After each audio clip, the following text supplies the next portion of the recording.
Ravi de vous retrouver sur le plateau télé du SFR Café dans le cadre des Journées francophones de la radiologie. Nos invités ce matin, tout d'abord Hélène Vernet-Kovacic, bonjour. Bonjour. Vous êtes professeur de radiologie et chef du service radiologie au CHU de Montpellier. À vos côtés, Jean-Michel Bartoli, bonjour. Bonjour. Professeur de radiologie à l'hôpital de la Timone à Marseille et également secrétaire général du Conseil national professionnel de la radiologie. Avec vous, on débriefe la session qui a eu lieu, la session passionnante autour de la radiologie au féminin. Présentez-nous peut-être un petit peu l'objet de cette session dont un des items était consacré au sexisme, au harcèlement et à la discrimination. Oui, donc le but c'était de faire un point sur la place des femmes dans la médecine et la radiologie et des difficultés rencontrées, pourquoi il y en a si peu. Les difficultés rencontrées, elles sont en grande partie liées au sexisme qui engendre la discrimination. 85% des étudiants en médecine femmes ont subi des discriminations. Plus rarement du harcèlement, 38%, et très rarement 4 à 6% des faits d'agression. Mais c'est déjà trop. Et c'est déjà beaucoup trop. Professeur Bartoli, sur les autres sessions. Alors, toujours sur la même session, nous étions en salle 251 avec un public quasi exclusivement féminin. Il faut le souligner. Nous étions en tout et pour tout 4 hommes dans la salle, dont 2 modérateurs.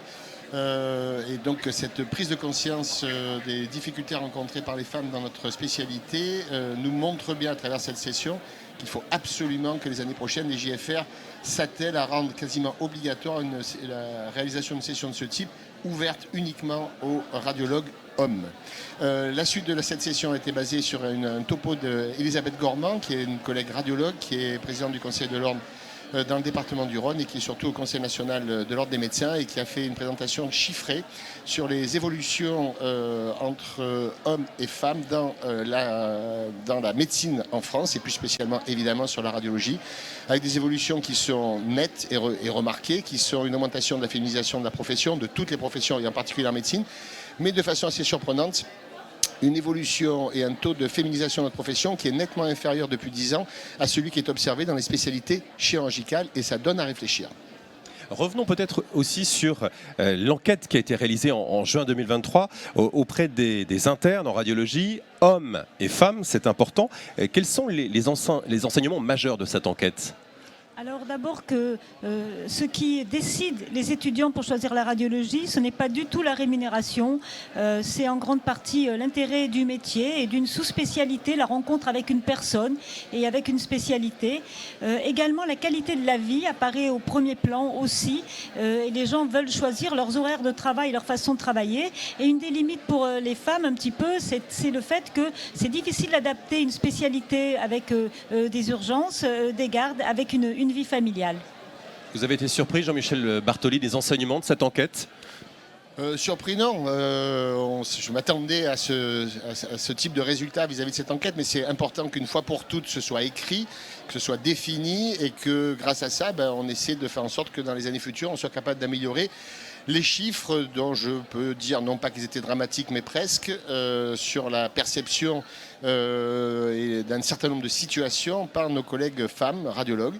J'en veux pour exemple évidemment le problème de la prise en compte de la maternité dans les parcours, qu'ils soient universitaires, hospitaliers ou en exercice libéral des radiologues femmes. C'est un problème majeur qui n'est pour l'instant pas encore complètement réglé par les contrats d'exercice en libéral par le Conseil national de l'Ordre des médecins et qui n'est absolument pas réglé dans les établissements hospitaliers, qu'ils soient privés ou publics, parce que ce sont des arrêts maladie qui ne sont pas considérés comme pathologiques et donc il n'y a pas de possibilité de remplacement. Donc c'est vraiment un élément essentiel sur lequel il va falloir qu'on travaille dans les années futures à la Société française de radiologie et au Conseil de l'Ordre pour faire en sorte que la prise en compte de ces maternités et puis ensuite, en dehors même de la grossesse, de l'accompagnement sur la première et la deuxième année de vie, permettent de libérer du temps pour ces femmes, mais aussi pour les hommes, parce qu'on voit bien que c'est une volonté des internes, en tout cas dans cette enquête, de participer évidemment de plus en plus à l'éducation de leurs enfants et avoir du temps libre. Voilà, donc c'était très important que tout ceci soit exprimé avec des chiffres et qu'on soit capable de voir l'évolution dans les années futures. Alors Hélène Vernet-Kovačič, on le sait, la profession se féminise, mais il n'y a toujours pas assez, pas suffisamment de femmes dans la radiologie. Quel message fort vous souhaiteriez faire passer pour justement qu'on rende cette profession plus attractive pour les femmes ? Alors déjà, je pense qu'on a l'impression que quand on parle des femmes, que le problème est résolu. On a parlé de MeToo, que c'est un phénomène d'actualité, mais en fait, c'est pas vrai. On le voit en Iran, on le voit en Afghanistan et on le voit en médecine et en radiologie. Donc on ne fait pas assez. Donc il faut s'adresser aux étudiantes très jeunes et aux étudiantes pour leur présenter notre métier.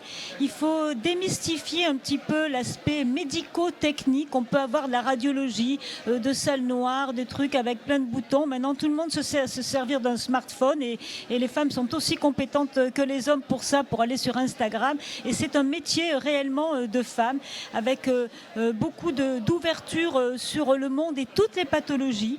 C'est un métier avec un contact patient qui demande du relationnel et les femmes ont des qualités pour ça. Et je pense qu'il nous faut travailler pour diffuser ce qu'est l'imagerie moderne. Vous voyez ici le nombre de femmes qui sont là et leur montrer toute la part qu'elles ont apportée de féminité, de féminisme et même d'être elles au sein de ce métier, y compris la radiologie interventionnelle. Pour finir, professeur Bartoli, vous l'évoquiez tout à l'heure, le sujet de la grossesse et de l'exercice de la profession. En tant que manager, vous-même, à l'hôpital de la Timone, en tant que gestionnaire de service, est-ce que c'est toujours un problème de concilier grossesse et exercice du métier ? Est-ce que vous avez des propositions ? Oui, ça reste une difficulté, bien sûr, dans la progression des carrières de nos collègues radiologues femmes. Je voudrais juste me permettre de faire une petite aparté sur ce dont on a beaucoup discuté pendant cette réunion, c'était sur la différence entre les hommes et les femmes vis-à-vis de la volonté d'avancer dans une carrière, où les hommes sont, de façon peut-être éducationnelle, beaucoup plus volontaires et que les femmes attendent souvent qu'on leur propose pour avancer dans la carrière. Donc on a besoin et on a bien vu aussi que dans les études, c'était souvent le choix d'une surspécialité ou de la radiologie, c'était fait à l'occasion de la rencontre d'un mentor et que c'est lui qui avait poussé ces femmes à avancer dans la carrière. En tout cas, c'est les exemples que nous avons entendus ce matin dans la session. Et donc on a besoin d'avoir plus de mentors femmes. Or, aujourd'hui, seuls 30% des hospitals universitaires, tous ceux qui assurent la formation de nos internes, hommes et femmes, quand ils sont dans le DES de radiologie, seuls 30% sont des femmes. Donc il faut absolument qu'on arrive à la parité. Pour ça, il y a plusieurs solutions. On en a discuté beaucoup avec Mme Gormand pour le Conseil national de l'ordre des médecins.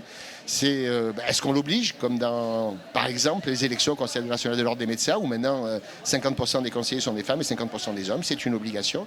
Est-ce qu'on oblige ça ? Est-ce qui fait gagner globalement 20 ans à la féminisation dans le cas présent d'une profession sur le mode hospitalo-universitaire, ou est-ce qu'on laisse évoluer ce qui se passe en ce moment, où on voit bien qu'il y a une évolution qui est favorable, positive, mais qui sera plus longue. Eh bien, merci beaucoup Jean-Michel Bartoli, Hélène Vernet-Kovačič pour ce débrief complet de cette session autour de la radiologie au féminin. Merci à vous toutes et tous de nous avoir suivis depuis le congrès des journées francophones de la radiologie 2023, des journées organisées par la SFR bien sûr, et on se retrouve très très bientôt. Au revoir.